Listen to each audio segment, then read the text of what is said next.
DDL के बाद DML का नंबर था, जहां बताया था आपको कि डीएमएल दो प्रकार का है, एक है प्रोसीजरल और एक है डिक्लेरेटिव। जहां पर ये बताया जाए कि क्या डेटा चाहिए, केवल क्या डेटा चाहिए, ना ये बताए कि कैसे चाहिए, वो होगा जनरल।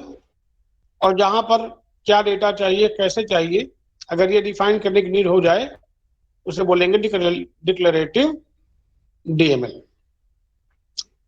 आप जितनी भी लैंग्वेज है अलग अलग, चाहे एसक्यूएल हो चाहे वो अलजेब्रा हो। अच्छा देखिए, बेसिकली तीन तरह की लैंग्वेज आती है यहाँ पर इन दोनों के बीच में। एक एसक्यूएल है, एक अलजेब्रा है और एक कैलकुलस है। याद रखिएगा, रिलेशनल अलजेब्रा डिक्लेरेटिव डीएमएल में है,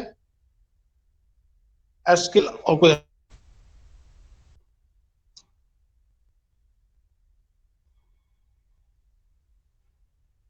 रिलेशनल अलजेब्रा डिक्लेरेटिव का पार्ट है, एसक्यूएल और कैलकुलस वो पार्ट है प्रोसीजरल का। जब ये टॉपिक चलेगा तो डिटेल डिस्कस करेंगे इन तीनों के बारे में। अब कुछ यहाँ पर उन्होंने एग्जाम्पल दे रखे हैं डीएमएल के। पहला एग्जाम्पल क्या बता रहा है? पहला एग्जाम्पल बता रहा है कि कैसे आप डीएमएल के माध्यम से कोई डेटा फेच करेंगे, निकालेंगे। टेबल बनी है, टेबल में रिकॉर्ड इंसर्ट कर दिया है आपने, अब डेटा को रिट्राइव करना है, रिट्रीव करना है। मान लिया टेबल का नाम है इंस्ट्रक्टर और उसके अंदर बहुत से कॉलम है, जैसे नेम, डिपार्टमेंट नेम वगैरह वगैरह।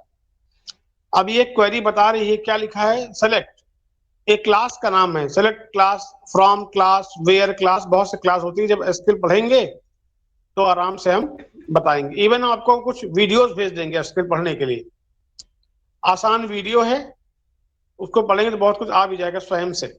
किताबें भी हैं, वीडियो से ज्यादा पढ़ेंगे ज्यादा अच्छा आएगा। बहरहाल क्या लिखा है? Select instructor dot name.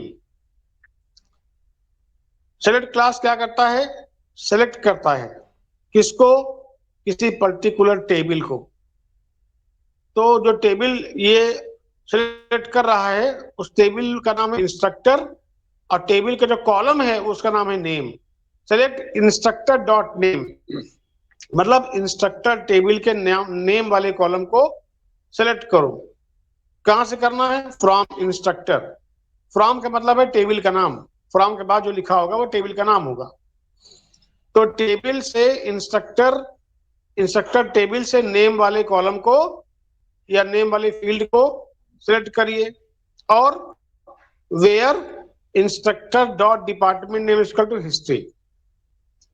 अच्छा, केवल नेम से तो काम होगा नहीं। क्वेश्चन ये रहा होगा कि उन इंस्ट्रक्टर का नाम बताइए जिनका डिपार्टमेंट का नाम हिस्ट्री है। मतलब वो इंस्ट्रक्टर जो हिस्ट्री डिपार्टमेंट में काम करते हैं उनकी लिस्ट मांगी है। तो वो इंस्ट्रक्टर का नाम पूछा गया है जो हिस्ट्री में काम करते हैं। हिस्ट्री क्या है? डिपार्टमेंट है। तो इस क्वेरी को करने के लिए ये स्टेटमेंट लिखा गया, सेलेक्ट नेम। अगर इंस्ट्रक्टर डॉट नेम ना लिखें तब भी काम चल जाएगा। Select name from instructor where department name is equal to history. Where एक कंडीशन है, वेयर एक कंडीशन है। ठीक है, तो क्या बता रहा है? इससे क्या निकला? हम उस नाम को निकाल पाए जिनका डिपार्टमेंट का नाम हिस्ट्री है। ऐसे और देखिए,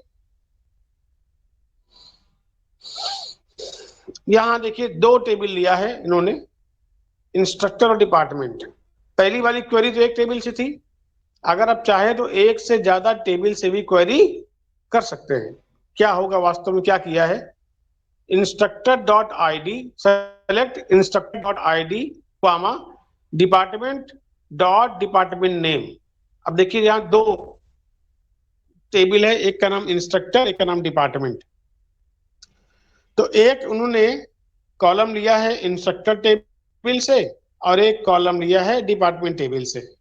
इंस्ट्रक्टर वाले टेबल से इन्होंने आईडी लिया है। आईडी क्या है? कॉलम है। कहाँ? इंस्ट्रक्टर टेबल में। डिपार्टमेंट नेम एक कॉलम है, कहाँ? डिपार्टमेंट से। तो instructor dot ID comma department dot department name, दो अलग अलग कॉलम आ गए अलग अलग टेबल से। कहां से लिया? From instructor comma department. तो अलग अलग टेबल का नाम लिखा है, इनसे लिया आपने कॉलम। वेयर, अब कंडीशन लग गई। क्या कंडीशन लगाया? Instructor dot department name is equal to department dot department name. याद रखने की बात है, जब हम दो टेबल को लेते हैं, ये कंडीशन है अलजेब्रा में, एसक्यूएल में, कि आप दो टेबल को तभी ले सकते हैं जब उन दोनों टेबल में कोई कॉलम कॉमन हो।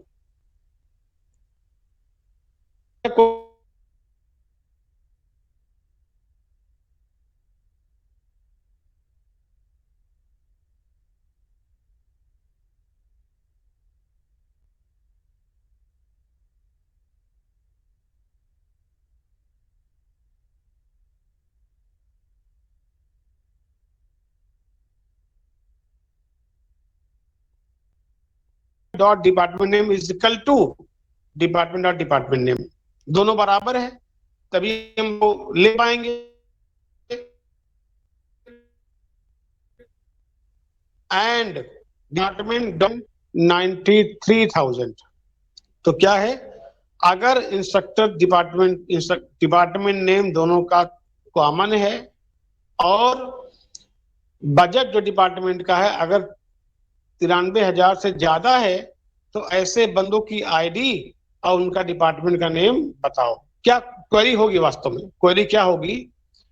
क्वेरी होगी कि आप उन बंदों की ID पता करिए, उन बंदों की ID पता करिए, साथ में उनका डिपार्टमेंट नेम पता करिए जिनका डिपार्टमेंट बजट 93,000 से ज्यादा हो। तो उन इंस्ट्रक्टर की ID पता करिए, जिनका ID पता करिए और उनका डिपार्टमेंट नेम पता करिए जिनका डिपार्टमेंटल बजट 93,000 से ज्यादा हो। अब देखिए, एक सिंगल, पहला तो क्या होता है वास्तव में करने में, कि हम पहले कोई भी क्वेरी होती है, आवाज आ रही है ना अभिषेक? Yes sir. हाँ, ठीक ठीक ठीक है। होता क्या है कि हम लोग हमेशा पहले किसी भी क्वेरी का आंसर एक सिंगल टेबल से ढूंढते हैं। क्या कोई सिंगल टेबल है जो इस क्वेरी का आंसर दे पाएगी? लेकिन ऐसा नहीं हुआ। उसने ID पूछ लिया, बजट ID पूछा, कंडीशन में ID है, बजट है,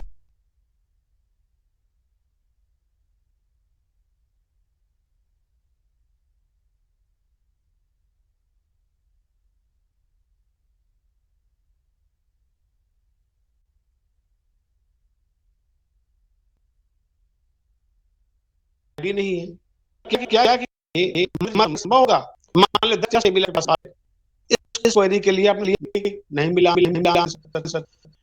अब आपको एक अगर आपको टेबल नहीं देता एग्जाम में, क्योंकि टेबल बना के अगर देगा तो बहुत जगह ले लेगी, तो स्कीमा देता है। ठीक है, कैसे स्कीमा देता होगा?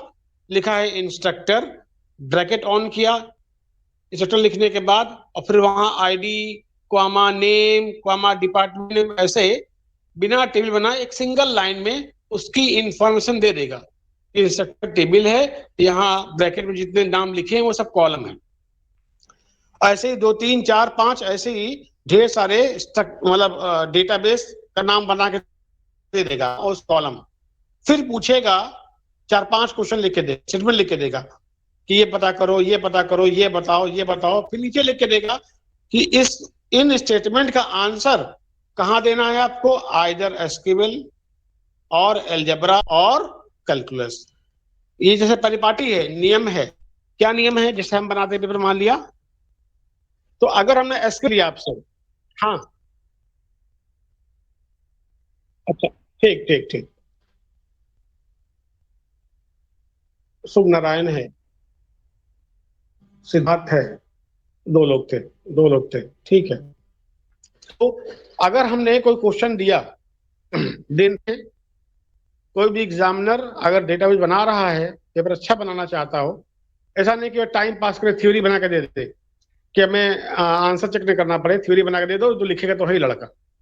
लेकिन किसी काम करवाना है अगर कि लड़का क्या सीखा, हाँ वो जानना चाहता हूँ, तो 100% वो एल्जेब्रा कैलकुलस एस्केबल पूछेगा जरूर। अगर एस्केबल आ गया तो अगले बार तैयार रहिए कि एल्जेब्रा या कैलकुलस आएगा। अच्छा, कैलकुलस में भी दो पार्ट है। अगर तीन चीजें ना, एस्केबल, रिलेशनल एल्जेब्रा और रिलेशनल कैलकुलस। कैलकुलस में दो, एक टीआरसी और एक डीआरसी, टपल कैलकुलस या डोमेन रिलेशनल कैलकुलस। तो ये मानिए कि ये क्वेश्चन आने ही आने हैं, चाहे जैसा एग्जाम दीजिए आप, ये टॉपिक आएगा जरूर। इसके बाद क्या आएगा, और क्या पूछ सकते हैं एग्जाम में? की पूछेंगे, की 100% की पूछेंगे। ये बट नहीं है, की तो पूछना ही पूछना है। हर बंदा कहीं इंटरव्यू देने जाइए पहले ही पूछेगा सुपर की क्या है, कैंडिडेट की क्या है, प्राइमरी की क्या है, फॉरेन की, गेट की क्या है, सेकेंडरी की क्या है, तमाम ऐसे पूछेगा क्वेश्चन वो। की पूछेगा जरूर आपसे। और क्या पूछेगा? फिर पूछेगा नॉर्मलाइजेशन। तो एक पार्ट ये हो गया जहां हम इसकी बात कर रहे हैं, एस्केबल अलजेब्रा कैलकुलस। सेकंड की के बारे में बहुत से क्वेश्चन पूछेगा आपसे, बहुत से क्वेश्चन। फिर पूछेगा नॉर्मलाइजेशन, बीसीएन अब क्या है, थर्ड अब क्या है, दोनों डिफ्रेंशिएट करके बताओ, पूछेगा ही पूछेगा आपसे। फिर पूछेगा ट्रांजैक्शन आपसे, फिर पूछेगा ट्रांजैक्शन आपसे, फिर पूछेगा कंकरेंसी और रिकवरी। तो ये पांच या छह टॉपिक ऐसे हैं जहां पर आपको ध्यान देने का सकता है। यहां से लेकर एमटेक, पीएचडी, नेट जो भी एग्जाम देंगे, तो मानिए कि कंप्यूटर साइंस में डेटाबेस से कोई क्वेश्चन बनने जा रहा है तो इन्हीं से बनेगा।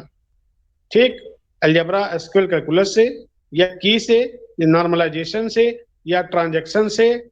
ठीक, उसमें बहुत चीजें आती है, शेड्यूल वगैरह आते हैं, कंकरेंसी से, रिकवरी से। यहाँ से क्वेश्चन पूछे ही पूछने हैं आपको, एग्जाम तक में पूछेंगे आपसे बीटेक में। चलिए, तो अब ये हम जो बात कर रहे हैं वो डीएमएल की। इसको अगर आंसर आपने सेलेक्ट फ्रॉम वेयर दिखाई पड़ रहा है, ये सब क्लास का सिंटैक्स है, कहाँ यूज होते हैं? एसक्यूएल में होते हैं। इसी क्वेरी को हमसे कोई पूछे कि आप उन इंस्ट्रक्टर का नाम बताओ जिनका डिपार्टमेंट नेम हिस्ट्री है, और कह दे कि इस क्वेरी को आपको एल्जेब्रा में लिख के दिखाना है, या कहे इस क्वेरी का आंसर आपको रिलेशनल कैलकुलस के टीआरसी से देना है या डीआरसी से देना है, तो ऐसे क्वेश्चन वही है, लिखने का तरीका अलग अलग है, एसक्यूएल, अलजेब्रा या कैलकुलस में। तो बहुत ध्यान दीजिएगा, जब जब टॉपिक आएगा तो बहुत हम फोकस करवाएंगे भी आपसे, काफी काम देंगे करने के लिए भी आपको। अच्छा, अगर सिलेबस हो तो देखिए इसके बाद क्या लिखा हुआ है। बाकी सब तो थ्योरी है पूरा। अब हम जानना चाह रहे हैं, देखो बाबू कोई आदमी, इजहार देखो पर अपना कि डेटाबेस लैंग्वेज के बाद क्या लिखा हुआ है।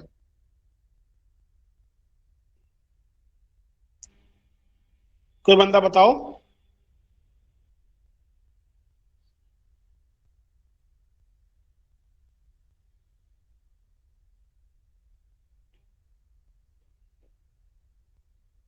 बोलो भैया, बोलो भैया। स्टोर मान लिया एक टेबल एग्जिस्टिंग बनी है, मान लिया कोई कि ये डेटा लो, ये रिकॉर्ड मेरे पास रखा हुआ, को इंसर्ट करना है आपको। इस रिकॉर्ड को इंसर्ट, कोई भी रिकॉर्ड हो सकता हो, उस रिकॉर्ड को इंसर्ट करना है। तो जब रिकॉर्ड करने जाएंगे मल्टीपल टेबल में से किसी एक टेबल में, तो आपको दो चीजों की नीड होगी, एक और एक है डेटा डिक्शनरी। ठीक है, डिक्शनरी का मतलब क्या होता है आप जानते हैं, कॉमन सी बात है। तो कोई पेज खोलना हो, कोई अगर कुछ वो ढूंढना हो आपको, तो क्या करते हैं आप? किसी की मीनिंग ढूंढनी हो, कुछ भी ढूंढना हो, तो क्या डिक्शनरी ओपन करेंगे, देखेंगे किसका है, पार्ट ए का है कि बी का है, फिर डबल ए है तो डबल ए में जाएंगे, वहां से ढूंढेंगे कहानी। ऐसे ही पहली बात, जब आप डेटा को इंसर्ट कराएंगे या डेटा को रिट्राइव करने जाएंगे, तो दो चीजों की नीड होगी, डिक्शनरी की और मेटा डेटा की। डेटा होता है डेटा अबाउट डेटा, ये बोलता है कोई रिकॉर्ड ऑटोनमस नहीं है, डेटाबेस में कोई रिकॉर्ड ऑटोनमस नहीं है, मतलब वो किसी न किसी टेबल का पार्ट होगा। ठीक, कोई रिकॉर्ड ऑटोनमस नहीं है, अपने मन का नहीं है, रिकॉर्ड कहीं तो रखा होगा। अब कहीं ना कहीं रखा होगा तो आपको स्टेटमेंट में, उस रिकॉर्ड में ही ढूंढना होगा कहाँ हो सकता है। जैसे अभी की बात हो रही है, अभी किसी ने क्वेश्चन पूछा ना कि आपको क्या बताना है, आपको बताना उन इंस्ट्रक्टर की आईडी और डिपार्टमेंट नेम जिनका बजट 93,000 से ज्यादा हो। ये क्वेश्चन था। अब हमें क्या करना है, अब 10 टेबल पड़ी है आपके पास में, आपको ढूंढना है कि इसका आंसर आपको कैसे मिलेगा। ठीक, क्योंकि मैन्युअली देख लिया हमने कि यार ये कॉलम जो पूछा जा रहा है वो कॉलम कहाँ होगा, किसी टेबल में होगा। इसका आंसर ऐसा नहीं होगा कहीं और पड़ा होगा, नहीं, टेबल में ही होगा। अब यहां से हेल्प मिलेगी, क्या हेल्प मिलेगी? डिक्शनरी की हेल्प मिलेगी। कैसे हेल्प मिलेगी?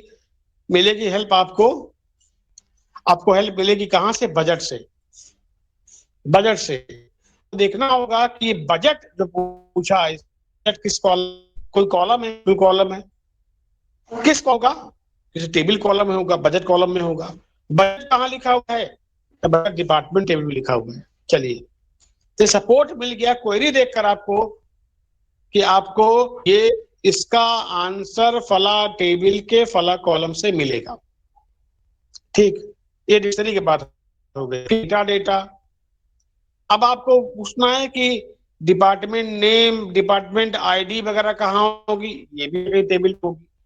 तो जहां आईडी और नेम होगा वो टेबल आपको निकालना पड़ेगा, मर्ज होना संभव है कि नहीं, वगैरह वगैरह। तो मेटा डेटा और डेटा डिक्शनरी का जो बेसिक, जो फंडामेंटल, जो प्रिंसिपल है वो यही है कि how to search your query from the tables या फ्रॉम द डेटाबेस। आपके किसी क्वेरी का आंसर किसी न किसी डेटाबेस में होगा, आपको जाकर ढूंढ कर उस क्वेरी का आंसर देना होगा। क्लियर है बात? हाँ, तो सेम डिक्शनरी है, यस जो डिक्शनरी हम पढ़ते हैं, क्या यूज करते हैं वहां ढूंढते हैं, इंग्लिश की हिंदी, हिंदी की इंग्लिश ढूंढने में। सेम यहाँ भी कहानी है। यहाँ क्या है, केवल सिंपल सा एक इंस्ट्रक्टर दे दिया आपको, तो इंस्ट्रक्शन दे दिया आपको, उस इंस्ट्रक्शन के बेस पर मल्टीपल टेबल से आपको उस क्वेरी का आंसर देना है। ठीक है, क्लियर है बात ना? Yes sir. हाँ। अब बताइए इसके बाद क्या है बाबू? Database system life cycle. ये थियरी है पूरा, कोई इसका यूज नहीं, बस्ती को छोड़ दिया। चलिए अब बराल दे रहे हैं आपको। और बताइए, यूनिट 1 को बचा तो नहीं है अब? यूनिट 1 में कुछ रह तो नहीं गया इसके अलावा? देखिए कुछ छूट तो नहीं गया? अभी अभी है सर। बताइए बताइए। Relation codes rule concept of keys relation algebra select project joins और set operations update operations चलिए ठीक है। relation calculus relational calculus अब versus देखिए, अब relational ये algebra। बताऊं आपको, अब ये हम लोग जब यहाँ ज्वाइन किए तो हमसे पहले से किसी ने बना रखा था सिलेबस को, आपके सिलेबस को पहले से बना रखा था एयू में। और अब देखिए इन्होंने क्या किया, अभी हम एक बार दोबारा सिलेबस देख भी लेंगे डिटेल में। अब जिसने बना रखा होगा उसने क्या किया, बस नाम देखा और मर्ज करता चला गया, मर्ज कर दिया उसने। ये नहीं देखा कि ये इतना इम्पोर्टेंट टॉपिक है, इसको एक अलग यूनिट में, जैसे MNIT का सिलेबस है या कहीं IIT सिलेबस है, आप देखेंगे वहां जो अभी अभी बोला आपने, ये अलजेब्रा का पार्ट है, अलजेब्रा में तमाम ऑपरेशन है। इसको किसी बंदे ने यूनिट 1 में तो रखा ही नहीं, नहीं रखा। अभी हमने सिलेबस डिजाइन किया तो हमने एकदम अलग कर दिया इन तीनों चीजों को, एसक्यूएल, अलजेब्रा, कैलकुलस को अलग जगह दिया हमने बताने के लिए कि टॉपिक इतना वो आसान नहीं, किसी में घुसोड़ दिया आपने। बहरहाल कोई दिक्कत नहीं। ER मॉडल है इसमें कि नहीं बताइए पहले, कि सेकंड यूनिट में है ER मॉडल? ER मॉडल दिखाई पड़ रहा है आपको? सेकेंड यूनिट में सर, सेकेंड यूनिट में सेकेंड सर। अब बताइए, ये कमियां हैं। ER मॉडल पहले आना चाहिए, ER मॉडल के बाद फिर ये सब जो चल रहा है, ये रिलेशनल मॉडल है, ये रिलेशनल मॉडल है, जहां पर ER मॉडल भी आएगा, अलजेब्रा भी आएगा, कैलकुलस भी आएगा, की वगैरह भी आएगा। इसको अलग जगह देनी चाहिए थी, कोई दिक्कत नहीं है। हमारी एक राय मान के पहले ER मॉडल देखिए अलजेब्रा में, क्योंकि अलजेब्रा में आप आएंगे एक बार तो अलजेब्रा शुरू हो जाएगा, तो अलजेब्रा में कैलकुलस भी आएगा। कैलकुलस वहां पे नहीं लिखा हुआ ना, है वहां वर्ड है कैलकुलस का, यस सर है। कैलकुलस है लिखा हुआ ना, सिलेबस में ही है, यस सर। कोई दिक्कत नहीं। पहले ईआर मॉडल देखिए, फिर आप, क्योंकि जल्दी जल्दी खत्म हो जाएगा ईआर मॉडल, 2 लेक्चर का है खत्म, 3 लेक्चर का खत्म। तो अलजेब्रा कैलकुलस, और उसमें समय देना होगा, समय देंगे हम भी और आप भी समय देंगे। जल्दी जल्दी ईआर मॉडल पर डिस्कस कर लिया जाए। देखिए टॉपिक ये सब, हाँ हाँ बोलिए। सर आप टॉपिक बना लीजिए जिसको पढ़ाना है, जैसे मतलब। हमें बिलीव मानिए, आपका सिलेबस एंड करने में 2.5 घंटे नहीं लगेंगे। 10 साल से पढ़ा रहे हैं, 10 साल हो गए प्रातः डीबीएमएस को, 10 साल। अब हमें वास्तव में अगर आपको बताना ना हो तो मुझे ये किताब खोलनी ना पड़े, सिर्फ मुंह से बोलना हो। जो नोट्स रखी बनी हमारे पास कि हमें इसकी नीड ही ना पड़े, पर नोट्स हमें राइटिंग करनी है हमारी, तो अगर हम उसको करेंगे तो हमें खुद पढ़ना पड़ेगा कि क्या लिखा है हमने। इस वजह से हमने जो है ये बुक का सहारा लिया। कोई इशू नहीं है, आप एकदम चिंता न करिए, एकदम जहां जोर देना होगा हम बताएंगे आपको। इसलिए हमने कहा ना कि ईआर मॉडल आसान है, ईआर मॉडल बहुत जल्दी जल्दी खत्म हो जाएगा, और बीएससी सिलेबस में देखा जाए तो ज्यादा बेटर है। उन्होंने ईआर मॉडल को यूनिट 1 में ही रखा, वही होना चाहिए वो यूनिट। जब आप रिलेशनल मॉडल की बात करें, उसी ईआर मॉडल वगैरह उन्होंने यूनिट 1 में रखे, अच्छा नहीं किया।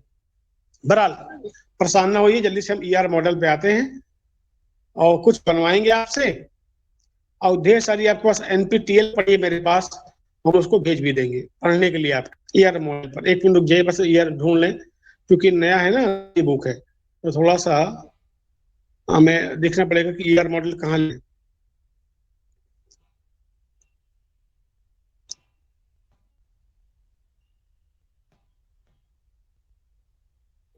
एसक्यूएल चल रहा है।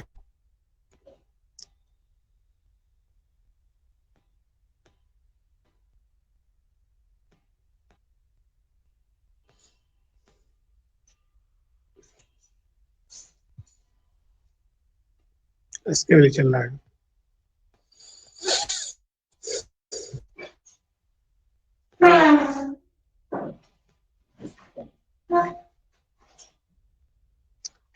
इसको हम बंद करके, ये पुरानी वाली बुक है, हम उसको ओपन कर रहे हैं, 3rd वाला 4th एडिशन की बुक। रुक जाइए,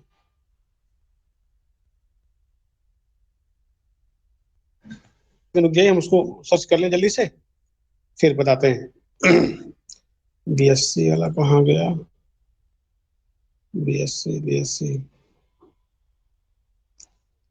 बीएससी पेपर 2।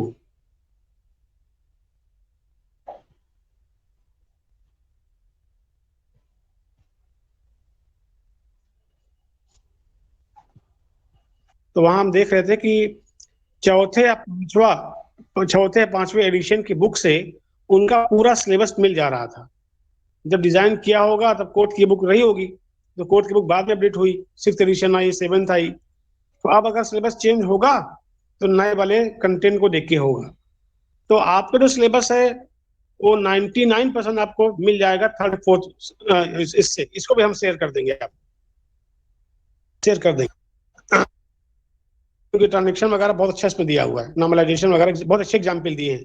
और इसमें क्या है कि एसक्यूएल में नहीं, एसक्यूएल को ज्यादा फोकस किया है कोर्ट ने नए वाले एडिशन में। भाई डिमांड बड़ी, लोग एसक्यूएल ज्यादा लगे पूछने। भाई जो एप्लीकेशन है डेटाबेस का, आप जब जाएंगे मार्केट में जॉब करने के लिए, तो डेटाबेस का मतलब क्या होता है, सोचते लोग क्वेरी करे उसको आंसर दे, टेबल ड्रॉ करे, क्वेरी करे उसका आंसर दे। तो एसक्यूएल की पूछ बढ़ गई, डिमांड बढ़ गई, तो उसके अकॉर्डिंग राइटर्स ने भी अपने बुक के अंदर नए वाले एडिशन में उन कंटेंट्स को जगह दिया जो मार्केट में ज्यादा चल रहे होते हैं, इनकी ज्यादा पूछ होती है। चलिए बहरहाल ईआर मॉडल में क्या है, नाम है एंटिटी रिलेशनशिप मॉडल। देखिए एग्जाम में क्या है, क्या पढ़ना है और क्या एग्जाम में आना चाहिए। एग्जाम में या तो ईआर मॉडल बनता कैसे है, कंपोनेंट कौन कौन से होते हैं, ये पूछते हैं आपसे। ठीक, उन कंपोनेंट्स को डिस्क्राइब करने के लिए पूछते हैं आपसे। कभी कभी क्वेश्चन दे देगा आपको कि लाइब्रेरी का, हॉस्पिटल का, यूनिवर्सिटी का, कॉलेज का, डिपार्टमेंट का ईआर मॉडल बना के दिखा दूं। वो ऐसा क्वेश्चन रहेगा, समझ में आएगा आपको कैसे बनाना है। अट्रीब्यूट कौन से होंगे, एंटिटी कौन से होंगे, संबंध उनके कैसे दिखाएंगे आप, तो कुछ क्वेश्चन में रहेगा लिखते हैं कैसे, construct and ER diagram for वगैरह वगैरह, आगे बढ़ा देगा क्वेश्चन को। अब आप क्वेश्चन पढ़ना है तो इसमें क्वेश्चन पढ़ के आपको एक नया ईआर डायग्राम बना के दिखाना होगा। अब क्यों नहीं पूछते एग्जाम में, अच्छा पहले बहुत था ये, अब इधर भी एग्जाम में ये नहीं पूछते, कम कर दिया पूछना है इसको। अब क्या पूछते हैं, केवल ईआर मॉडल क्या होता है, उसके कंपोनेंट्स कौन से होते हैं, उनकी फंक्शनैलिटी कैसे होती है, और ईआर मॉडल को कैसे रिलेशन कन्वर्ट किया जाएगा। कि ईआर मॉडल दे दिया छोटा सा बना के और कहा कि इसे टेबल में कन्वर्ट, बनाने को नहीं आएगा। जैसे पहले था कंस्ट्रक्ट करो, बनाओ, ड्रा करो ईआर, अब नहीं आता। क्यों नहीं आता? क्योंकि इसका कोई यूनिक आंसर नहीं। मान लिया कोई ईआर डायग्राम हम बना रहे हैं, हमें ये लग रहा है कि हमारा ईआर डायग्राम में दो एंटिटी होंगे, एक एसोसिएशन होगा, हमारा काम चल रहा है। एक बंदा कोई और है, उसने और डीप सोचा, उसने कहा नहीं हम 4 एंटिटी लेंगे, 2 एसोसिएशन लेंगे। तो इसका मतलब क्या है कि हर व्यक्ति अपने अजम्पशन के अनुसार अलग अलग ईआर डायग्राम बनाएगा, बनाता भी है। ईआर डायग्राम सबका एक जैसा नहीं होगा, मतलब कोई मैथमेटिकल फॉर्मूला नहीं है कि LHS is equal to RHS। SQL में क्लियर है, अलजेब्रा में क्लियर है, कैलकुलस में क्लियर है कि इसका आंसर यही होगा। पर ईआर डायग्राम सबका अलग अलग होता है, हर व्यक्ति अपने बुद्धि के अकॉर्डिंग अलग अलग बनाता है। कोई अच्छा बना लेगा, कोई थोड़ा और अच्छा, कोई खराब नहीं बनाएगा। ईआर डायग्राम केवल आप सिंटैक्सिस रूल्स को जानते रहेंगे तो ईआर डायग्राम बना देंगे, लेकिन नंबर देने में गड़बड़ी होती है। किसका ईआर डायग्राम अच्छा है, किसका बहुत अच्छा है, किसका एवरेज है। तो उन्होंने इस प्रॉब्लम को, डायलेमा कंडीशन को हटाने के लिए अब ईआर डायग्राम बनवाना ही बंद कर दिया। 3-4 साल के पेपर उठा के देखेंगे आप, बीटेक का या और कहीं देखेंगे एमटेक वगैरह का, तो ईआर डायग्राम बनवाते नहीं अब, क्योंकि बनवाने में प्रॉब्लम होती है, सबका आंसर एक जैसा नहीं होता। बहरहाल आना चाहिए, हम सिखा भी देंगे आपको कैसे बनाते हैं, बहुत सी वीडियोस पढ़ी वो भी दे देंगे आपको पढ़ने के लिए, कैसे बनाते समझ जाएंगे आप। देखिए अब मुद्दे पे आते हैं कि ईआर डायग्राम क्या होता है। एक बार डिस्कस किया भी था आपसे कि रिलेशनल मॉडल में, सॉरी डेटा मॉडल में बहुत से डेटाबेस डिजाइन करने के लिए आपको डेटा मॉडल की नीड होती है। डेटाबेस डिजाइन करने के लिए आप पहले क्या करते हैं, डेटा मॉडल ढूंढते हैं, किस डेटा मॉडल के माध्यम से हम डेटाबेस को डिजाइन करें। तो उन डेटा मॉडल में हायरार्किकल डेटा मॉडल जो आपने भेजा है मेरे पास में ढेर सारा, हाँ वो लिख कर PDF फॉर्म में, hierarchical data model, network data model, फिर ER मॉडल, फिर रिलेशनल मॉडल, फिर ऑब्जेक्ट ओरिएंटेड मॉडल, फिर सेमी स्ट्रक्चर डेटा मॉडल। तो ये डेटा मॉडल है। तो ER भी एक डेटा मॉडल है। फुल फॉर्म क्या है, entity relationship data model. ER model बोलिए, ER डायग्राम बोलिए, एक बात है। अब ER डायग्राम में पहला कॉन्सेप्ट क्या है, कैसे बनाते हैं ER डायग्राम। तो कुछ सिंबल का एक नाम आपको दिखा दें, थोड़ा सा छोटा सा दिखा दें ताकि आपको कुछ दिमाग में आ जाए कि क्या हम करने वाले हैं। ये देखिए सामने, अगर आपको पिक्चर दिखाई पड़ी हो, दिखाई पड़ा ना सामने आपको, फिगर 2.8 देखिए। Yes, sir. अब देखिए छोटा सा ER डायग्राम है, कुछ सिंबल दिखाई पड़ रहे हैं। सिंबल इलिप्स का है, सिंबल डायमंड का है, सिंबल रेक्टेंगल का है। ये 3 सिंबल से बना है, इलिप्स से, ओवल से मतलब, रेक्टेंगल से और डायमंड से। एक ER डायग्राम बनाया है जहां 2 एंटिटी है, कस्टमर और लोन। कस्टमर और लोन, कस्टमर और लोन के बीच में संबंध क्या है, बारो का। कस्टमर लोन बारो करता है ना। ये सिंपल सा एक ER डायग्राम बताया। ऐसे ही देखिए, और देखिए ये अलग अलग टाइप के ER डायग्राम में, दोनों में क्या डिफरेंस है अगर आप देखें। अरे यार कहाँ भाग, अरे अरे अरे टच हो गया हाथ है हमारा, 1 मिनट होल्ड करिए। वो टच हो गया, उस पर ना भागने लगा। एक मिनट, कहाँ कहाँ होगा क्या बाबू? Yes sir. Yes sir. तीन तीन आपको दिखाई पड़ रहे हैं, तीन पिक्चर सामने खुली है। देखिए सेम कहानी है, कस्टमर लोन बारो, कस्टमर लोन बारो, कस्टमर लोन बारो। अभी इन तीनों में आपको अलग अलग अंतर दिखाई पड़ना चाहिए। क्या अंतर है? कुछ अंतर दिखाई पड़ रहा है आपको? बताइए क्या डिफरेंस तीनों दिखाई पड़ रहा है? सिंबल वही एरो। है, एरो, एग्जैक्टली एरो। एक एरो गया है बारो से कस्टमर की तरफ, और एक गया है बारो से लोन की तरफ। दिखाई पड़ रहा है ना एरो का जी अंतर? सर। ठीक है, वेरी गुड। जो एरो है ये रिप्रेजेंट करता है कार्डिनलिटी रेशियो को। अगर एरो नहीं है तो उसे बोलेंगे मेनी टू मेनी। मतलब कैसे पढ़ेंगे इसको? मेनी कस्टमर बारो मेनी लोन, बहुत से कस्टमर बहुत से लोन लेते हैं, पहला वाला। सेकंड वाला बोला है कि many lone borrows by single customer, one customer. Arrow का मतलब वन होता है, ठीक। अगर एरो नहीं है तो बोलेंगे मेनी टू मेनी, दोनों तरफ एरो नहीं है, जहां भी एरो है उसको वन बोलेंगे। One to many, many to one, many to many, और वन टू वन।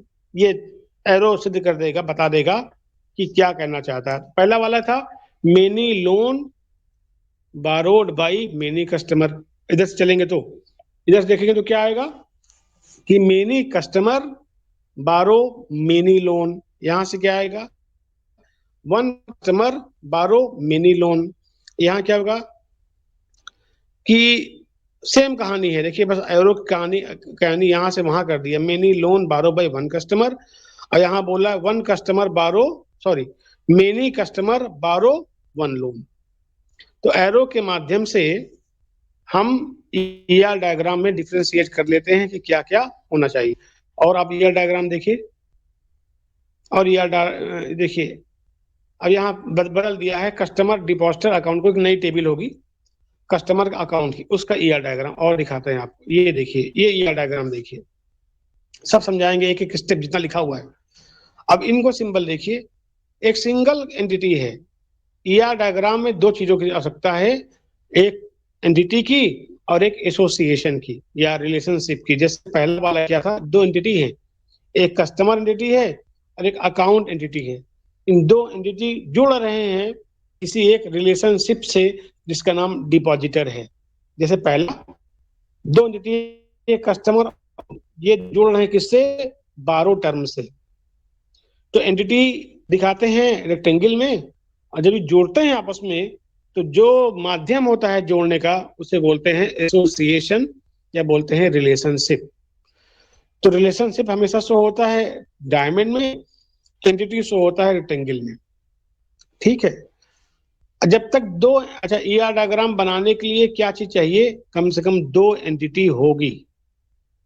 भाई आप बोल रहे हैं एंटिटी रिलेशनशिप, तो आपको ईआर डायग्राम बना रहे हैं तो एंटिटी भी दिखाना होगा और साथ में एंटिटीज के बीच में दिखाना होगा क्या? रिलेशनशिप। तो मिनिमम दो एंटिटी और एक रिलेशनशिप होगा तभी ईआर डायग्राम कंस्ट्रक्ट होगा। अब आगे धीमे धीमे रूल चलेंगे, कैसे बनेगा कैसे नहीं बनेगा, सिम्बा और क्या क्या हो सकते हैं उसके बारे में।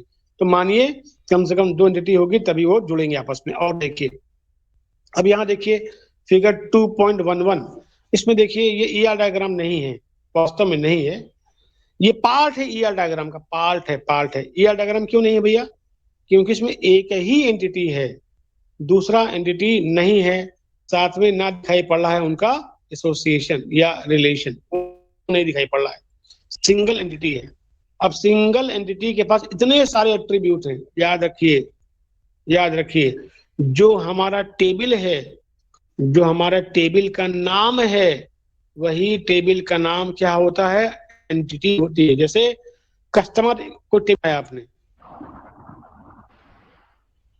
कस्टमर कोई बनाया टेबल आपने, कस्टमर टेबल के अंदर जो जितने भी कॉलम हैं, उस कस्टमर टेबल में जितने भी कॉलम है,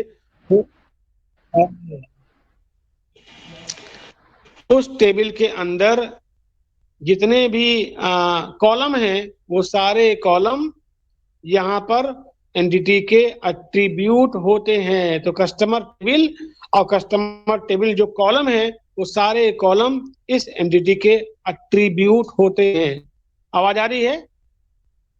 यस सर। हाँ, ठीक है। चलिए और क्लास कर लेंगे हम इसके बाद, और ईआर डायग्राम चलता रहेगा, और ईआर डायग्राम खत्म करने के बाद तब वहां कूदेंगे अलजेब्रा कैलकुलस में, ठीक है ना? Okay sir. ये वाली भी बुक हम आपको सेंड कर देंगे शाम तक, ठीक? Okay sir. अटेंडेंस हो गई कि नहीं? आज की अटेंडेंस ले लिया आपने? यस सर, हो गई। ठीक है, ग्रुप में डाल दीजिएगा भैया जरूर से। तो आज विलंब हो गया, देर से पहुंचे आज डिपार्टमेंट। चलिए कल प्रयास करें जल्दी आने का। ठीक है, बाइंड अप करते हैं भैया, बंद करते हैं, ठीक?